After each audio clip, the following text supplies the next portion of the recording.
କାହାଣୀଟି ଛୋଟ ଅଟେ କିନ୍ତୁ ଅତି ସୁନ୍ଦର ଅଟେ।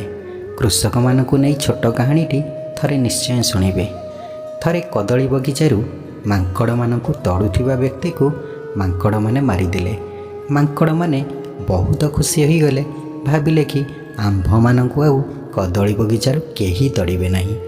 ମାଙ୍କଡ଼ମାନଙ୍କ ଏଭଳି ପାଗଳାମି ଦେଖି କୃଷକର ପିଲାମାନେ ବି ଆଉ କଦଳୀ ବଗିଚାକୁ ଗଲେ ନାହିଁ କି କଦଳୀ ଚାଷ କଲେ ନାହିଁ। ତା ପର ବର୍ଷ ଆଉ କଦଳୀ ବଗିଚାରେ କଦଳୀ ହିଁ ହେଲା ନାହିଁ। ସବୁ ମାଙ୍କଡ଼ମାନେ ଭୋକରେ ମରିବାକୁ ଲାଗିଲେ। ସେତେବେଳେ ମାଙ୍କଡ଼ମାନେ ଜାଣିପାରିଲେ ଯେ ମରିଥିବା ମଣିଷଟି କୃଷକ ଅଟେ।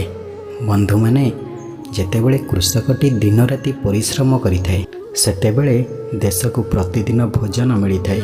ସଚ୍ଚୋଟତା ଓ ପରିଶ୍ରମ ଯାହାର ଗର୍ବ ଅଟେ ସେ ଦେଶର କୃଷକ ଅଟେ। କୃଷକର ଆମ ଜୀବନରେ ବିଶେଷ ମହତ୍ତ୍ୱ ଅଛି।